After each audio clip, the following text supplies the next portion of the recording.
உச்ச நீதிமன்றத்துடைய தலைமை நீதிபதி பி.ஆர். கவாய் அவர்கள் ஒரு புதிய சட்டத்தை கொண்டு வந்திருக்கிறாங்க. இந்த சட்டத்தை பார்த்து பிஜேபியும் ஆர்எஸ்எஸ் கும்பலும் அப்படியே கலங்கி நிற்கிறாங்க.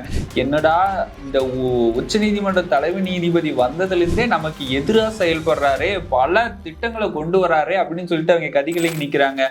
அது மட்டும் இல்லாமல் இன்னொரு முக்கியமான விஷயம் இந்த வீடியோவில் இருக்கு.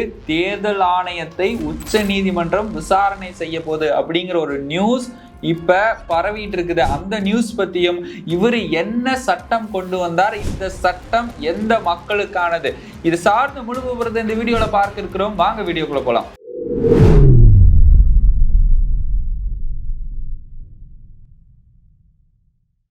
கோபாசை நண்பர்களுக்கு வணக்கம். நான் உங்கள் சின்னது அரசியல் களம் தொடர்ந்து பேசுவோம், உண்மையை உறக்க சொல்வோம். இப்பதான் நம்ம சேனலை நீங்க புதுசா பாக்குறீங்கன்னா மறக்காம சப்ஸ்கிரைப் பண்ணிக்கோங்க. பிடிச்சிருந்தா லைக் பண்ணுங்க. உங்களுடைய கருத்துக்கள் எங்களுடைய ஆதரவுகள். அதனால இந்த வீடியோவை ஃபுல்லா பார்த்துட்டு உங்களுடைய கருத்துக்களை மறக்காம கமெண்ட் பாக்ஸ்ல தெரிவிச்சிருங்க. இன்னைக்கு வீடியோல நம்ம எதை பத்தி பார்க்க இருக்கிறோம்னா, உச்ச நீதிமன்றத்துடைய தலைமை நீதிபதி அவர் வந்ததுலேருந்தே பிஜேபிக்கு எதிரான பல செயல்கள், ஆர்எஸ்எஸ் கும்பலே அவர் வந்ததுலேருந்தே கலங்கிட்டு இருக்கிறாங்க. அந்த மாதிரியான சம்பவங்களை இந்தியாவுக்கு வழங்கி கொண்டிருக்கிறார். அப்படியாகத்தான் இப்போ ஒரு புதிய சட்டம், அந்த சட்டத்துல எத்தனை பேர் பலனடைய போறாங்க, எத்தனை மக்களுடைய வாழ்க்கையில அவர் ஒளியேற்றி வைக்க போறார், அப்படியான ஒரு சட்டத்தை கொண்டு வந்திருக்கிறார். அப்படி என்னடா சட்டம் சொல்லி தொலைடா நீங்க கேட்கறது எனக்கு புரியுது. சட்டம் இந்தியா வரலாற்றிலேயே மாபெரும் புரட்சியை ஏற்படுத்தக்கூடிய ஒரு சட்டம். அதாவது உச்ச நீதிமன்றத்திலையும் ரிசர்வேஷன் கோட்டாவை கொண்டு வந்திருக்கிறார். இதனால உச்ச நீதிமன்றத்திலையும் ஸ்டாஃப்ஸ் இருக்கக்கூடிய ஸ்டாஃப்ஸ்க்கும் ரிசர்வேஷன் இருக்கின்றது. அதாவது SC ST பிரிவினருக்கான ரிசர்வேஷனை கொண்டு வந்திருக்கிறார். அதாவது SCக்கு 15%, STக்கு 7.5% இந்த ரிசர்வேஷன் கொண்டு வந்து இட ஒதுக்கீட்டை அமல்படுத்தி இருக்கிறார். அதாவது ஒடுக்கப்பட்ட தாழ்த்தப்பட்ட இந்த பழங்குடியின மக்களும் உச்ச நீதிமன்றத்தில் பணி அமர்த்தப்படுவார்கள் அப்படிங்கிறது தான் இதிலிருந்து முக்கியமான கருத்து. யாருமே செய்யாத விஷயம். அதாவது இந்தியாவிலே உச்ச நீதிமன்றத்துல 2வது தலைமை நீதிபதி தலித் சமுதாயத்தை சேர்ந்தவர் இதை செய்திருக்கிறார். இதுக்கு முன்னாடி பாலகிருஷ்ணன் அவர்கள் இருந்தாரு. அவருக்கு தோணாத ஒரு ஐடியா இவருக்கு தோணி இருக்கு. ஏன்னா அடித்தட்டு மக்களுடைய வாழ்க்கை அப்படியே அடித்தட்டா போயிடக்கூடாது, அவங்களும் மேல்தட்டு மக்களுக்கு ஈக்குவலாக வர வேண்டும் என்பதற்காகத்தான் இப்ப அவங்களோட வாழ்க்கையை உயர்த்துவதற்காக இந்த விஷயத்தை செய்திருக்கிறார். இந்த விஷயத்தை செய்ததுனால இப்ப இந்தியா முழுவதும் பரபரப்பா பேசிட்டு இருக்கிறாங்க. பலர் இதனை வரவேற்று கொண்டிருக்கிறார்கள். ஆனா பிஜேபிக்கு இது எப்படி இருக்குன்னு நீங்களே நினைச்சு பாருங்க. இது மட்டும் இல்லாம ஓபிசி கேண்டிடேட்ஸும் உச்ச நீதிமன்ற ஸ்டாஃப்ஸா வர்றதுக்கான ரிசர்வேஷனை கொண்டு வர போறதாகவும் சொல்ல எடுக்கிறார். ஆக இந்தியாவில் இருக்கக்கூடிய பெரும்பான்மை மக்கள் 80% மக்கள் SC ST OBC கேண்டிடேட்ஸ் தான். அவங்களுடைய வாழ்க்கையை முன்னேற்றுவதற்கான இந்த ஒரு புதிய திட்டம் மக்களின் நலனில் பி.ஆர். கவாய் அப்படின்னு சொல்லலாம். சரி, இதை இப்ப செஞ்சிட்டாரு இல்லையா? இன்னும் மக்கள்லாம் ஒரு சில எதிர்கட்சி தலைவர்கள் மக்களும் கோரிக்கை வைக்கிறார். ஸ்டாஃப்ஸை மட்டும் நம்ம கொண்டு வரதை பத்தாது, அடுத்து இருக்கக்கூடிய சுப்ரீம் கோர்ட், ஹை கோர்ட், இந்த மாதிரியான கோர்ட்லாம் ஜட்ஜஸ்க்கும் ரிசர்வேஷன் வேணும் அப்படிங்கிற மாதிரியா கொண்டு வந்தாருன்னா இன்னும் பல மாற்றங்கள் ஏற்படும் அப்படிங்கிற மாதிரி சொல்லியிருக்கிறாங்க. ஏன் அப்படி சொல்றாங்கன்னா, இப்ப இந்தியாவில் ஹைகோர்ட் இருக்கு. இந்தியாவில் இருக்கக்கூடிய ஹைகோர்ட்ல ஒரு 710 ஜட்ஜஸ் வந்து ப்ரொமோஷன் ஆகி ஜட்ஜஸா போறாங்க. அப்படி போகின்ற பொழுது SC வந்து வெறுமனே 22 பேர் தானாமா, ST 16 பேர் தானா, OBC 89 பேர் தானா.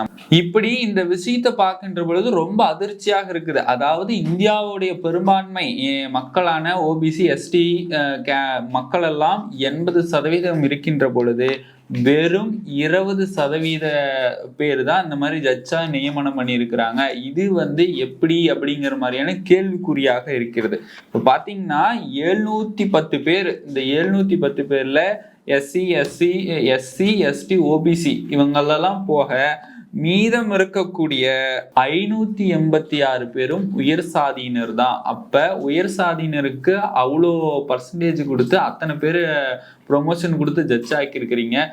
இப்ப அடித்தட்ட மக்களுக்கு ஏன் இந்த மாதிரி கொடுத்துருக்குறீங்க அப்படின்னு எதிர்கட்சிகளாலும் மக்களாலும் இந்த கேள்வி முன்வைக்கப்படுகிறது. இப்ப பாத்தீங்கன்னா இந்தியாவில் இருக்கக்கூடிய பெரும்பான்மையா கிட்டத்தட்ட 16% 17% எஸ்சி மக்கள் இருக்கிறாங்க. ஆனா அதிலிருந்து வெறுமனே 3% பேர் தான் இப்போ ப்ரொமோட் ஆயிருக்காங்க ஜட்ஜா.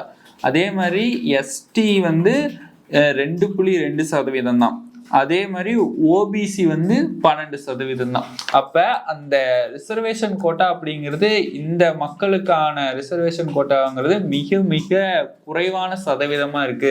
இந்த சதவீதத்தை அதிகரிக்கணும் அப்படின்னு சொல்லிட்டு PR கவாய் அவர்களுக்கு மக்கள் கோரிக்கை வைக்கப்பட்டதா சொல்லப்படுகிறது. சரி, மற்ற இருக்கக்கூடிய இவங்களுக்கு இவ்வளவுதான் பர்சன்டேஜ் கொடுத்துருக்காங்கன்னா மற்ற இருக்கக்கூடிய பணியிடங்கள்ல மற்ற இருக்கக்கூடிய ஜட்ஜஸ் எல்லாருமே உயர் சாதியினர் தான் இருக்கிறாங்க அப்படிங்கிற மாதிரி சொல்றாங்க. இப்ப நிறைய பேர் கேட்பாங்க, சாதி எங்கடா இருக்கு, சாதிலாம் இல்ல, அந்த காலம் மாதிரிலாம் அழிஞ்சு போச்சு அப்படின்னு சொல்றாங்கல்ல. அவங்களுக்குலாம் இதை போய் எடுத்துட்டு போய் காட்டுங்க.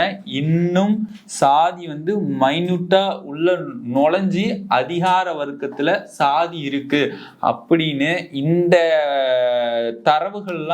தரவுகளை வச்சு நம்ம தெரிஞ்சுக்கலாம். அதாவது சாதி அப்படிங்கிறது ஒரு கண் துடைப்புக்காக வெறுமனே வெளியில மட்டும்தான் சாதி இல்லாத மாதிரி இருக்கு. ஆனா ஒவ்வொரு நகரத்திலையும் ஒவ்வொரு கிராமத்திலையும் ஒவ்வொரு மாவட்டத்திலையும் ஒவ்வொரு மாநிலத்திலையும் சாதி அப்படிங்கிறது மைன்யூட்டா புகுந்து அதிகார வர்க்கத்துல சாதி தான் பேசுது. இதுக்கெல்லாம் யார் காரணம் அப்படின்னு மக்கள் கேள்வி எழுப்புறாங்க. சாதி ஒழிஞ்சிருச்சுன்னு சொல்றாங்க. ஆனா அந்த சாதின்னு ஒளியில அதிகார வர்க்கத்துல இருக்கு அப்படிங்கிறத இந்த தரவுகள் மூலமா நீங்க தெரிஞ்சுக்கிறீங்க. இதைத்தான் ராகுல் காந்தி அவர்கள் என்னவா கேட்டிருக்கிறாருன்னா, நீங்க பட்ஜெட் போடுறீங்க, அந்த குழுவிலேயாகட்டும் பிரதமர் இந்தியாவுடைய பிரதமராக இருக்கக்கூடிய அவருடைய அலுவலகத்திலையும் ஓபிசி எஸ்சி எஸ்டி இவங்கெல்லாம் இல்லவே இல்லை அப்படிங்கிற மாதிரி கேள்வி கேட்டிருக்கிறாங்க. அதாவது இப்பதான் இந்த இது போடுவாங்களா பட்ஜெட் போடுற குழு, கிட்டத்தட்ட அவங்களோட ஆபீஸ்ல மட்டும் 100 IAS மாதிரியான நபர்கள் 100 IAS நபர்கள்லாம் இருக்கிறாங்க. அவங்க எல்லாருமே உயர் சாதியினர் தான் இருக்கிறாங்க அப்படின்னு ராகுல் காந்தி அவர்கள் இந்த விஷயத்தை தெரிவிச்சிருக்கிறாரு. இது மட்டும் இல்லாம இப்பதான் சுப்ரீம் கோர்ட்டுக்கு ஸ்டாப்ஸ் ரிசர்வேஷன் கோட்டா மூலியமா உள்ள வரலாம் சொல்லியிருக்கீங்க. அடுத்து ஹை கோர்ட்டுக்கும் வரணும். அடுத்து ஜட்ஜஸ்க்கும் இந்த மாதிரி கொண்டு வந்தா இன்னும் பல மாற்றங்கள் ஏற்படும் அப்படிங்கிற மாதிரி திட்டவட்டமா தெரிவிச்சிருக்கிறாங்க. அதனால PR கவாய் அவர்கள் வந்ததுல இருந்தே இந்த மாதிரியான பல நல்ல விஷயங்கள் நடந்துட்டு இருக்குது. இப்ப இந்த விஷயம் மக்களால பெரும் வரவேற்பை பெற்றிருக்கிறது. சரி, அடுத்து நம்ம இப்ப ஹைகோர்ட்டு சுப்ரீம் கோர்ட்லாம் பார்த்தோம். ஆனா தமிழ்நாட்டுல ஒரு பெருமைப்படக்கூடிய விஷயம் இருக்கு. தமிழ்நாட்டுல இருக்கக்கூடிய மெட்ராஸ் ஹைகோர்ட்ல மட்டும்தான் 88% உயர் சாதி அல்லாத பிரிவினர் பணியமர்த்தப்படுகிறார்கள். ஏன்னா அப்பவே 1916 பார்ப்பனர்கள் அல்லாதவர்கள் இயக்கம் உருவாகிடுச்சு. ஜஸ்டிஸ் பார்ட்டி உருவாகி இருக்கு. நான் பிராமின் அசோசியேஷன்லாம் உருவாகி இருக்கு. டிராவிடியன் அசோசியேஷனை நடேச முதலியார் அவர்கள் உருவாக்கி இருக்கிறாரு. அப்பவே நம்ம பகுத்தறிவு சிந்தனையோட சமூக நீதி, சமத்துவம், சுயமரியாதை அப்படிங்கிற சிந்தனையோட செயல்பட்டதுனாலதான் இன்னைக்கு நம்முடைய தமிழ்நாட்டுல மெட்ராஸ் ஹைகோர்ட்ல கிட்டத்தட்ட 88% உயர் சாதியினர் அல்லாதவங்க இருக்கிறாங்க. இதே மாதிரி இந்தியா முழுவதும் கொண்டு வந்தா அடித்தட்டு மக்களுடைய வாழ்க்கை உயரும் அப்படிங்கிறதுல ஒரு ஐயமும் இல்லை. சரி, இப்ப தேர்தல் ஆணையத்தை உச்ச நீதிமன்றம் விசாரணை செய்ய போறாங்க அப்படின்னு ஒரு விஷயத்த சொல்லியிருந்தேன் இல்லையா?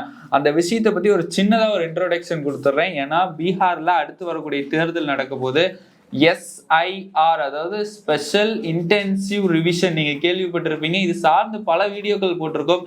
அது தெரியலன்னா அந்த வீடியோட லிங்க் எல்லாம் டிஸ்கிரிப்ஷன்ல கொடுக்குறோம். அதை போய் நீங்க பார்த்துட்டு வாங்க. ஒண்ணுமே இல்லை, அந்த அடுத்து வரக்கூடிய தேர்தலில் Aadhaar card, ration card check பண்ணிட்டு நீங்க இந்தியாவோட குடிமகனான்னு செக் பண்ணிட்டு நம்ம ஓட்டு போடுவோம்.